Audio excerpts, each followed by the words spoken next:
खोथाजों नङा मावनायजों सुबुंनि जिउजों बेसोर दैदेनगिरिनि सिनायथि नेवसिलायनाय गैया हारिनि मानसि फंबाय दैदेनगिरि होनना बेखौसो बुङो आं सासे राजनितिनि मानसि आंबो रायजो राजाफोरनि मोजां खामानि मावनो लुबैयो आं सासे राजनितिनि मानसि आङो रायजो राजाफोरनि खामानि मावनो लुबैयो सोलायथायनि गोनांथार UPPLनि सरकार BTCनि गासैबो जाथि गस्थिखौ राजनितिनि बागै आङो ज' खालामनो लुबैयो आरो BTCनि समग्र जाथि गस्थिखौ राजनैतिक भाबै आङो ज' खालामनो लुबैयो उन्दै गिदिर थानाय नङा आरो स्पेशली आं बर'फोरखौ खौसे जाजानो लुबैयो आरो स्पेशली बर'फोरखौ आङो खौसे जाजानो लुबैयो सोबख'नाय फोजोबस्रांगोन बियो जौगानायनि दिनै नङा गाबोन नङा जों खनसे खौसे जाथारनांगोन आरो नङाब्ला जोंनि हारिया थावरिनानै थानो हानाय नङा दिनै नङा गाबोन नङा जों खौसे जाथारनांगोन आरो खौसे नङाब्ला जोंनि हारिया थावरिनानै थानाय नङा सोलायथायनि गोनांथार दा आंनि नुनायाव फैगौ समाव खौसेथिनि खामानिखौ मावनायाव UPPLनि दारै बांसिन स्कप दङ जे बेखौ मावफुंनोब्ला फैगौ समनि जि राजनितिक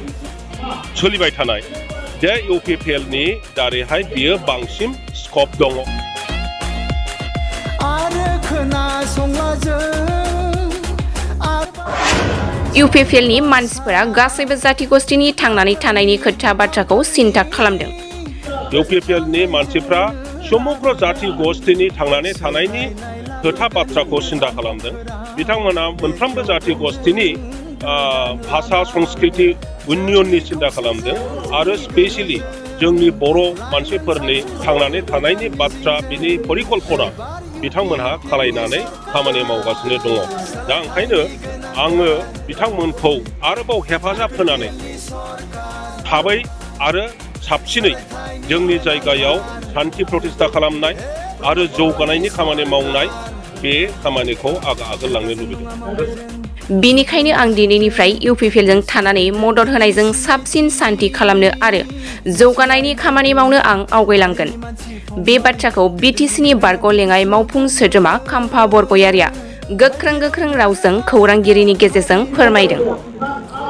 BTCनि भबिष्यतखौ नायनानै बिनि दानि बोहैनाय राजनितिनि ट्रेन्ड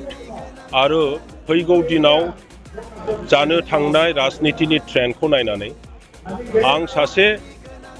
राजनितिनि मानसि आङो रायजो राजाफोरनि खामानि मावनो लुबैयो आरो BTCनि समग्र जाथि गस्थिखौ राजनैतिक भाबै आङो ज' खालामनो लुबैयो आरो स्पेशली बर'फोरखौ आङो खौसे जाजानो लुबैयो दा बेनि थाखाय आं जथेस्थ' खामानि मावबोदोंमोन आरो गोबां खारनाव बेखौ सफल खालामनो हायाखै मावफुंनो हायाखै आंल' नङा UPPLनियानो जा बा BPFनियानो जा गोबां गोजौ सारिनि दैदेनगिरिफ्रा बे खामानिखौ मावफुंनो थाखाय सेस्था खालामबाय थादोंमोन नाथाय दिनैसिम जायाखै दिनै नङा गाबोन नङा जोङो खौसे जाथारनांगोन आरो खौसे नङाब्ला जोंनि हारिया थावरिनानै थानाय नङा आरो BTCनि समग्र जाथि गस्थिफोरनि जि लुबैनाय बिसोरनि गांनाय उखैनायखौ जों सुफुंनो हाया खारन जोङो जेरैहाय जोंनि भाषाखौ मोजां मोनो जोंनि कला कृष्टिखौ फोथांनानै लाखिनो लुबैयो गुबुन हारिफोर जेरैहाय जोंनि खाथियाव थानाय मुस्लिम मानसिफोर जोङो आदिबासि मानसिफोर नेपालि मानसिफोर असमिया मानसिफोर राजबंशी बंगालि बिहारि गासैबो गावनि भाषा आरो संस्कृतिखौ लानानै थांनानै थानो लुबैयो डेभेलप खालामनो लुबैयो दा बेखौ आं नुदों जे बेखौ मावफुंनोब्ला फैगौ समनि जि राजनितिक सोलिबाय थानाय जे UPPLनि दारैहाय बियो बांसिन स्कप दङ UPPLनि मानसिफ्रा समग्र जाथि गस्थिनि थांनानै थानायनि खोथा बाथ्राखौ सिन्था खालामदों बिथांमोना मोनफ्रोमबो जाथि गस्थिनि भाषा संस्कृति उन्नयननि सिन्था खालामदों आरो स्पेशली जोंनि बर' मानसिफोरनि थांनानै थानायनि बाथ्रा बिनि परिकल्पना बिथांमोनहा खालायनानै खामानि मावगासिनो दङ दा ओंखायनो आङो बिथांमोनखौ आरोबाव हेफाजाब होनानै थाबै आरो साबसिनै जोंनि जायगायाव सान्थि प्रतिष्ठा खालामनाय आरो जौगानायनि खामानि मावनाय बे खामानिखौ आगोल लांनो लुबैदों। सार बिदिब्ला बिपिएफनि राजखान्थिनि जिखिनि थासारि बे माबायदि जागोन जिहेतु माने नोंथांमोना पलिसि मेकिं खालामोमोन बिपिएफआव बिटिसिनि राजनितिकआ भबिष्यत अन्धकारथिं थांगासिनो दं। बेखौ बयबो रायजो राजायानो नुगासिनो दङ, बुंगासिनो दङ। स्वयं बिपिएफनि दैदेनगिरिफोरा बे खोथाखौ अनुभब खालामदों। आंबो भाइस प्रेसिडेन्टमोन, आङो स्पक्स पार्सनमोन। दा बे समग्र खोथा बाथ्राफोरखौ अनुभब खालामनानै जोङो मोजां खामानि मावनो थाखाय गुबुन बेटार मोनसे अपरचुनिटि थानाय पार्टिनि प्रयजन दं। बाहाय थानानै बयखौबो ज' खालामनानै खामानि मावनायनि दिनैनि सम बेखौ बुजिनानै आङो इउपिपिएलआव फैदों। थाबोनाय माखासे जोंनि दैदेनगिरिफोरखौ मा खावलायनो सानो जिहेतु खौसेथिनि बाथ्रा बुंनो नोंथाङा? आंथ' खावलायबाय थादों जे बयबो जोङो जिहेतु खौसेनि खोथा बुङो, खौसेया मोननैनि गेजेराव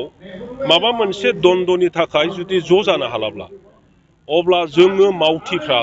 बबेबा मोनसेयाव ज' जायोब्लानो जोङो ज' खौसे थानो हायो। ओंखायनो आंनि खावलायनाया जाहैबाय जिखुनु राजनितिक दलाव थाया मानो, बिजेपियावनो थाया मानो, कंग्रेसआवनो थाया मानो, बिपिएफआवनो थाया मानो, अबेबा दलावनो थाया मानो, दैदेनगिरिफ्रा रायजो राजाफोरखौ लानानै ज' इउपिपिएलआव फैब्लानो जोङो मोनसे सक्तिशालि दल खालामनो हायो इउपिपिएलखौ आरो बिटिसिनि समग्र समस्यानि सायाव जोङो मोजाङै सिन्था धारा लानानै खामानि मावलांफिननो हायो। Thank you.